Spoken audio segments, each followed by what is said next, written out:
দয়ার নবীকে প্রশ্ন করা হয়েছে। দয়ার নবী বলেন, ও আমার সাহাবীরা রে, আমি সব চাইতে বেশি ভালোবাসি আমার উম্মতদেরকে। দয়ার নবী বলেন, হাসরের ময়দান যেদিন শুরু হয়ে যাবে, সেই দিন আমি মাকামে মাহমুদে যাইয়া সিজদায় পড়ে যাব আর আল্লাহর প্রশংসা করতে থাকব। আল্লাহ বলেন, আমি যত দিন চাইব ততদিন সিজদায় রাখবো। কতদিন রাখবে তা দয়ার নবী বলে যেতে পারেন নাই। আল্লাহ যতদিন সিজদায় রাখবেন ততদিন থাকবেন। সিজদায় পড়ে যখন উম্মতি উম্মতি বলে কাঁদবেন, রব্বি হাবলি উম্মতি, রব্বি হাবলি উম্মতি। দয়ার নবী এভাবে যখন কাঁদবেন, আল্লাহ রাব্বুল আলামিন কুদরতি ব্যাকুল হয়ে যাবে। আল্লাহ বলবেন, আপনি কাঁদবেন না, আর কাঁদতে হবে না। আপনি তায়েফের জমিনে রক্ত দিয়েছেন, উহুদের ময়দানে দান মোবারক শহীদ করে দিয়েছেন। আপনাকে কাফের বেঈমানেরা কত জ্বালা যন্ত্রণা দিয়েছেন। আপনি মক্কায় থাকতে পারেন না, হিজরত করে মদিনায় চলে গেছেন। নবী গো, আসরের ময়দানে আপনার কাঁদতে হবে না, আপনি সিজদা থেকে মাথা উঠান।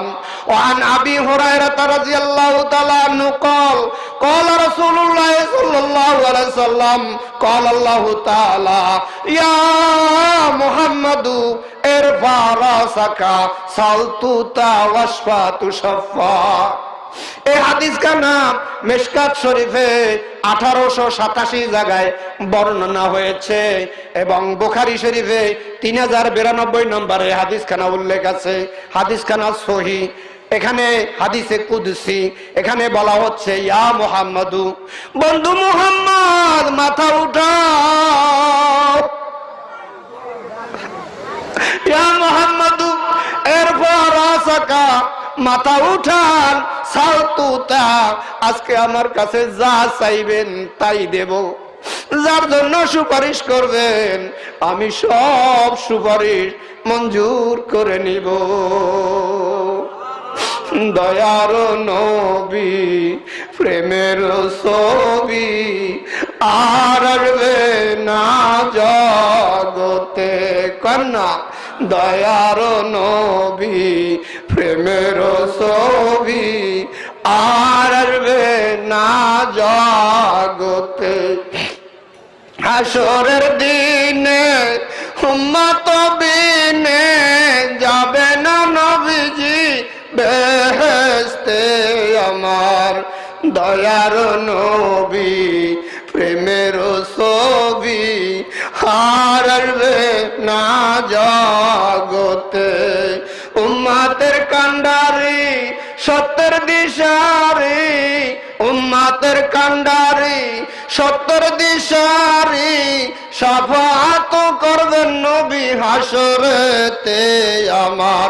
কন্যা দয়ার নবী প্রেমের ছবি আর আসবে না জগতে।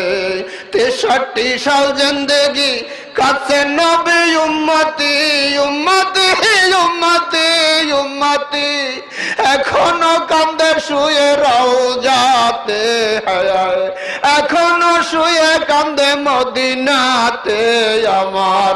দয়ার নবী প্রেমের ছবি আর আসবে না জগতে। উম্মতের কান্ডারি সত্যের দিশারি, শাফাআত করবেন নবী হাসরেতে আমার।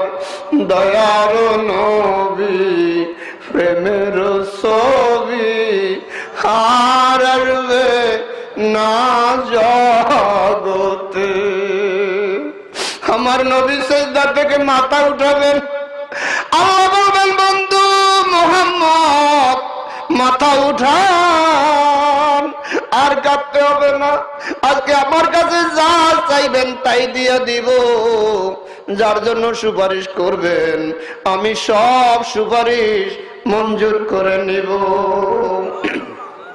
হাসরের ময়দানে আল্লাহ রাব্বুল আলামিন দয়ার নবীকে পাওয়ার দিবেন, তাই তো হাবিবুল্লাহ পাওয়ার দিবেন। বন্ধু গো, এই পৃথিবী থেকে 3 জন পয়গম্বর সরাসরি আল্লাহ তাআলার জান্নাত দেখে এসেছেন। কয়জন? আর তার ভিতরে একজন মহিলাও আছে, নারী আছে। নারীকে আল্লাহ বাদ দেন নাই। সর্বপ্রথম আদম আলাইহিস সালামকে বানায়া জান্নাতে রাখলেন, তার সঙ্গে ছিল হাওয়া আলাইহিস সালাম। তাহলে আদম এবং হাওয়া জান্নাত দেখছে কিনা বলেন? হাত জাগাইয়া বলেন, দেখছে কিনা বলেন? আলহামদুলিল্লাহ। যদি ওয়াজ বোঝেন তাহলে কথা বলবেন, আমার বলতেও সহজ হবে। আদম এবং হাওয়া জান্নাত দেখছেন, থাকতে যান নাই। যে কোনো একটা কারণে তিনি দুনিয়ায় অবতরণ করেছেন। হাওয়া আলাইহিস সালাম পড়েছেন জেদ্দায়, আর আদম আলাইহিস সালাম পড়েছেন শ্রীলঙ্কায় শরণ দ্বীপে।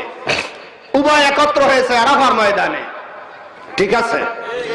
ইদ্রিস আলাইহিস সালামকে আল্লাহ জান্নাত দেখাইছে, দুনিয়া থেকে সরাসরি জান্নাত দেখতে গেছে। আল্লাহ তাআলা ইদ্রিস আলাইহিস সালামকে রাইখা দিয়েছে, পাঠা